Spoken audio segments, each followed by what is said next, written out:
अवधूत चिंतन श्री गुरुदेव दत्त श्री स्वामी समर्थ महाराज की जय।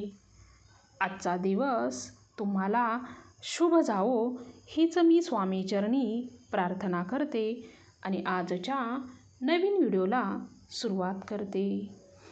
हिंदू पंचांगानुसार सन 2026 हा अत्यंत महत्त्वाचा असणार आहे। अधिक मास लागल्यामुळे हे वर्ष 13 महिन्याचे असेल। 17 मे ते 15 जून दरम्यान हा अधिक मास असणार आहे। या अधिक मासाला मल मास किंवा पुरुषोत्तम मास असेही म्हणतात।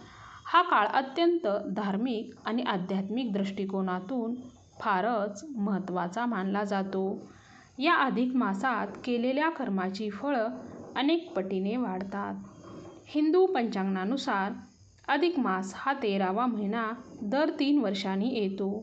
या महिन्यात सूर्यसंक्रांत नसते, म्हणून हा महिना मलिन असा धोंड म्हणून मानला जातो।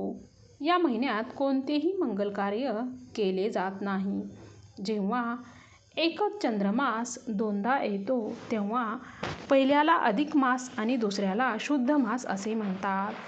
चंद्र आणि सूर्य वर्षामध्ये संतुलन राखण्यासाठी अधिक मास दर 3 वर्षाने एकदा येत असतो। या महिन्याला धोंड्याचा महिना असेही म्हणतात। हा महिना भगवान विष्णूला समर्पित आहे।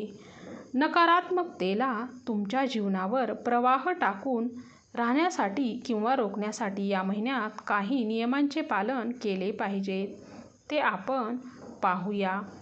अधिक महिना या पवित्र महिन्यात भगवान विष्णूंच्या उपासनेला विशेष महत्त्व आहे। ओम नमो भगवते वासुदेवाय या मंत्राचा जप केल्याने मानसिक शांती आणि पुण्य याचा अत्यंत लाभ मिळतो। श्रीहरी विष्णूंनी सांगितल्याप्रमाणे या अधिक महिन्यामध्ये भूमिशयन व्रत करावे। म्हणजेच काय की बेडवर झोपायचं नाही, गादीवर झोपायचं नाही। संपूर्ण अधिक मास खाली फरशीवर सतरंजी घोंगडी किंवा चटई टाकून झोपायचं आहे। मग ते दुपारी झोपणं असो किंवा रात्री असो, बसणं असो, गादीवर किंवा बेडवर बसायचं नाही। अधिक मासात दान, जप, तप, पूजा पाठ आणि गोमातेची सेवा करणे अत्यंत पुण्यकारक मानले जाते। तसेच अधिक मासात रामायण, गीता यासारख्या धार्मिक ग्रंथाचे दान करणे हे अत्यंत शुभ मानले जाते। यासाठी या महिन्यात आवर्जून दान केले पाहिजे। अधिक महिन्यात दानधर्मात तुम्ही वस्त्र आणि दीपदान करणे अत्यंत शुभ मानले जाते। विशेषतः अनंताचे दान, दीपदान आणि काचेच्या भांड्यात मालपुआ दान करणे अत्यंत शुभ आहे।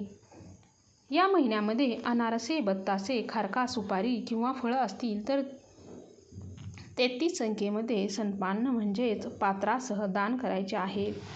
जावयाला दान देणं वेगळं, हे जे दान आहे हे आपण एखाद्या मंदिरामध्ये गुरुजींना किंवा एखाद्या गरजू व्यक्तीला तुम्हाला द्यायचं असेल तर देऊ शकता।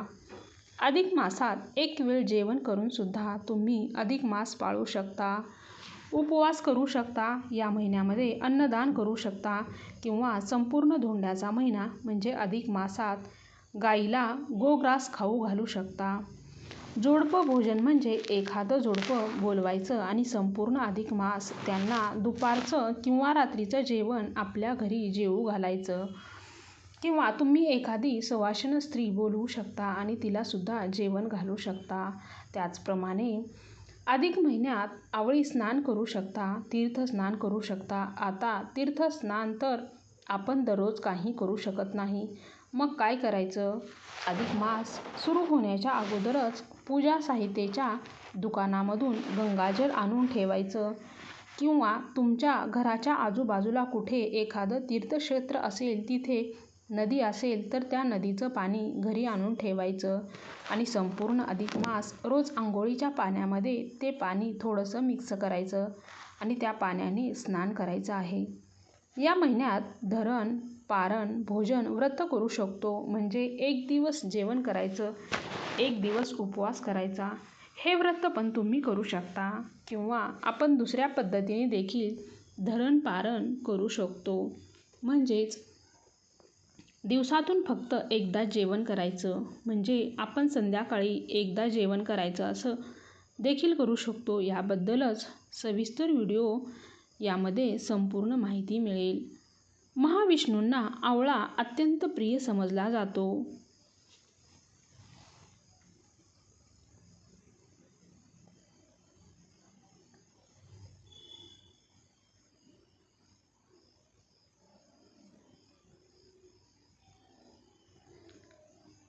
म्हणून या महिन्यात काही जण आवळ्याच्या झाडाखाली आपलं धार्मिक अधिष्ठान जप-जाप्यसुद्धा आवर्जून करतात. तर काही जण या आवळ्याला कोरून यामध्ये तिळाच्या तेलाचा दिवा देवासमोर किंवा अगदी मंदिरात जाऊन देवासमोर लावतात. हे सुद्धा पुण्यकारक समजलं जातं. या महिन्यामध्ये केली जाणारी काही लोकप्रिय व्रतसुद्धा आहेत, की जी आवर्जून वर्षानुवर्ष महिला करतात. त्यामध्ये हळद-कुंकू, स्वास्तिकचं व्रत, लाखोळी व्रत, त्यानंतर गोपद्य व्रत केलं जातं. अधिक महिन्यात दररोज तुळशीची पूजा केली जाते किंवा एखादी सवाशीण बोलून तिची रोज ओटी भरली जाते किंवा एखाद्या सवाशीण स्त्रीला बोलावून रोज तिला जर चहा आवडत असेल तर चहा किंवा दूध आवडत असेल तर दूध तिला पाजलं जातं. एकतर सकाळचा चहा किंवा संध्याकाळचा चहा, दूध. तर ही काही व्रते आणि दान आहेत जी आपण अधिक मासामध्ये करू शकतो. अधिक मास पुरुषोत्तम मास म्हणूनही ओळखला जातो. जगन्नाथपुरीच्या प्रदेशाला पुरुषोत्तम क्षेत्र असे म्हटले जाते. पुरुषोत्तम महिन्यात म्हणजेच अधिक महिन्यात इथे भेट देणे अत्यंत शुभ मानले जाते. जर तुम्ही जगन्नाथाला भेट देऊ शकत नसाल तर जवळच्या तीर्थक्षेत्रामध्ये स्नान करा.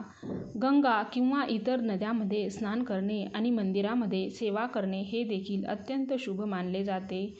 या अधिक मासात आपल्या देवघरातील शालिग्राम मूर्तीसमोर संपूर्ण महिनाभर तुपाचा अखंड दिवा तेवत ठेवा. जर तुमच्याकडे शालिग्राम नसेल तर भगवान विष्णूंच्या फोटोसमोर दिवा लावा. या शुभ प्रथेमुळे मागील सर्व जन्मातील पापाचे शालन होते आणि आपल्या आयुष्यात सुख, शांती आणि समृद्धीचे जीवन लाभते. या अधिक महिन्यात पुरुषोत्तम महात्म्याचे पठण करणे अत्यंत फलदायी ठरते. हे शक्य नसल्यास भगवद्गीतेचे पठण करावे किंवा दररोज गीतेचे किंवा पुरुषोत्तम महात्म्याच्या शेवटच्या अध्यायाचे त्याच्या अर्थासह पठण करावे. या महिन्यात विष्णू सहस्त्रनामाचे सुद्धा पठण करणे अत्यंत शुभ मानले जाते. म्हणून सहस्त्रनाम तर आवर्जून पठण करावे. तसेच नामरक्षा स्तोत्राचे आपण पठण करू शकता. अधिक मासात विवाह, गृह प्रवेश, मौजी, बंधन, बारसे, मुंडन यासारखी शुभ आणि मंगलमय कार्य केली जात नाहीत. असे मानले जाते की या महिन्यात शुभ कार्य केल्यास अपेक्षित फळ मिळत नाही. या महिन्यात केस कापणे किंवा नख कापणे टाळावे. या अधिक मासात सात्विक जेवण करावे. तामसिक पदार्थ जसे की कांदा, लसूण, मांस हे पूर्णपणे वर्ज्य करावे. अधिक मासात म्हणजेच धोंड्याच्या महिन्यात जावयाला श्री विष्णूंचे रूप मानून 33 अनारसे, तांब्याचा किंवा चांदीचा दिवा आणि ताट तसेच नवीन कपडे आहेर वाण म्हणून देण्याची परंपरा आहे. या प्रथेला ज्यालाच आपण धोंड्याचे जेवण असे म्हणतो. अधिक महिन्यात आवळा व तिळाचं उटणं संपूर्ण महिनाभर अंगाला लावून नंतर आंघोळ केली जाते. महाविष्णूंना आवळा अत्यंत प्रिय समजला जातो. म्हणून काही जण आवळ्याच्या झाडाखाली आपलं धार्मिक अधिष्ठान जप-जाप्यसुद्धा या महिन्यात आवर्जून करतात. तर काही जण या आवळ्याला कोरून त्यामध्ये तिळाच्या तेलाचा दिवा देवासमोर किंवा अगदी मंदिरात जाऊन देवासमोर लावतात. हे सुद्धा पुण्यकारक समजलं जातं. दर 3 वर्षांनी येणाऱ्या अधिक मासात 33 दानाला अत्यंत महत्त्व आहे. दान देताना अनारसे, बत्तासे, रेवड्या, मोदक, बर्फी, सप्तधान्य अशी दिली जातात. अनारसे, बत्तासे यासारख्या पदार्थाचे 33 नग या प्रमाणात दान दिले जातात. दीपदान, तांब्याचे पात्र, वस्त्रदान या गोष्टी दान कराव्यात. तसेच इच्छाशक्ती व आर्थिकता याप्रमाणे आपण दान करू शकतो. अधिक मासात जावई, गाई, देवता गंगेला वाण देणे अधिकच महत्त्वाचे. वाचणे, मातेची पूजा करून तिची ओटी भरणे, 33 मेहुण्यांचे भोजन विष्णुयोग अशा सर्व गोष्टी आवश्यक आणि आवर्जून कराव्यात. भगवान विष्णू यांचा आशीर्वाद मिळवण्यासाठी दीपदानाला या महिन्यात अत्यंत महत्त्व आहे. धार्मिक मान्यतेनुसार जावयाला निरंजन दिल्यामुळे तुम्हाला लक्ष्मी आणि भगवान विष्णूंचे आशीर्वाद मिळतात. म्हणून या महिन्यात अनेक जण जावयाला अधिक मासात घरी बोलवतात, त्यांच्यासाठी छान छान खाद्यपदार्थ बनवतात आणि त्यासोबतच 33 अनारसे, 33 बताशे आणि त्यासोबतच एक चांदीचे निरंजन देतात. 33 दिव्याने जावयाचे औक्षण करतात आणि हीच परंपरा पूर्वीपासून चालत आलेली आहे. अधिक महिन्यात भगवंतासाठी निष्काम भावनेने धार्मिक कार्य करण्याचा प्रघात आहे. यामुळे आपल्या हातून घडलेल्या कळत नकळत चुकांचे प्रायश्चित्त करून त्यातून मुक्त होऊन पुण्य कमावण्याचा राजमार्ग याच अधिक महिन्यात आहे. म्हणूनच असं म्हटलं जाते की दर 3 वर्षांनी येणाऱ्या या अधिक महिन्यात आपल्याकडून स्वतःची आत्मशुद्धी करून घेण्याची ही मोठी पर्वणीच आहे. तर अशा प्रकारे दर 3 वर्षातून एकदा अधिक महिना येतो, त्याला अधिक मास, धोंड्याचा महिना किंवा पुरुषोत्तम मास असेही म्हणतात. हा काळ धार्मिक आणि आध्यात्मिक दृष्टिकोनातून फारच महत्त्वाचा आहे. त्यामुळेच वरील नियमांचे पालन तुम्ही आवश्यक करावे. त्यामुळेच भगवान विष्णूंची विशेष फलप्राप्ती होईल. श्री स्वामी समर्थ. जय जय स्वामी समर्थ.